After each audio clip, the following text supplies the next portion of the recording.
Joining me once again, independent Vermont Senator Bernie Sanders. Always good to see you, Senator. Good morning. Good morning. So you can take smart people on both sides of this debate, but obviously you put them in a room.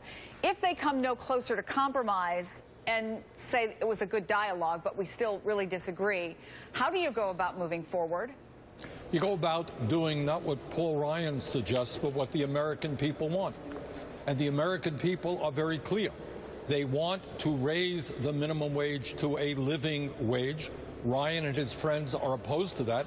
And by the way, Chris, most Republicans, or at least many Republicans, not only are opposed to raising the minimum wage to $10.10 an hour, many of them want to do away with the concept of the minimum wage so the workers in America could earn $3 or $4 an hour.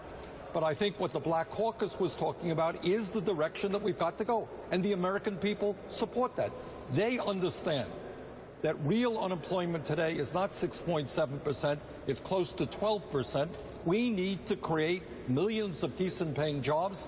You do that, among other ways, by investing in crumbling infrastructure. You put people back to work. You transform our energy system, weatherization, deal with climate change. You create jobs. Well, the president had a lot to say. In fact, he had some pretty tough talk for the Republicans after the filibuster on the minimum wage. Let me just play a little bit of that, Senator. By preventing even a vote on this bill, they prevented a raise for 28 million hardworking Americans. They said no to helping millions work their way out of poverty. They told Americans, like the ones who are here today, that you're on your own, without even looking them in the eye. Look, you've been around the block a lot, and you know how much this has become an issue for Democrats who are on the campaign trail. Is this resonating, do you think, with the American people? Is it going to make a difference? I mean, again, I'm sort of going back to the question, what's going to push some members of Congress to get this done? It is resonating with the American people. The polls are absolutely clear. The overwhelming majority of Americans understand that if you work 40 hours a week, sometimes pretty hard work, you should not be living in poverty. As the president indicated, if we raise the minimum wage to $10.10, we take over 25 million people, many of these people, trying to raise their families out of poverty.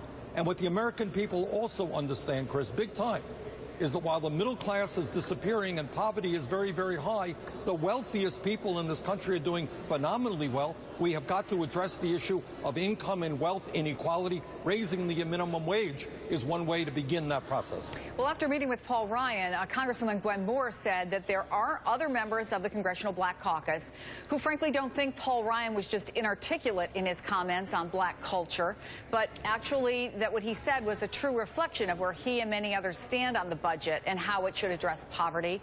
Do you think that's true? And if it is true, how does anything get done? Well, again, I don't know if it's true or not, but this is what I do know. The Republicans are playing a very calculated political game. They understand that, among other things, in off-presidential year elections, 60% of the American people don't vote. They understand that most low-income working people don't vote. So their attitude is, okay, we're going to take money from billionaires like the Koch brothers and everybody else. We can ignore whole segments of the American population. Doesn't matter. If we can push them down, we don't have to respond to the needs. We can cut Medicaid. We can end Medicare as we know it. It doesn't matter because the big money interest will be supporting us. So I think they've made a political dynamic. I think it is very clear the Republican Party has become a right-wing extremist party. And I think the American people have got to become aware of that, have got to fight back and create an economy that works for the middle class and not for billionaires. Senator Bernie Sanders, always good to have you on the show. Thank you.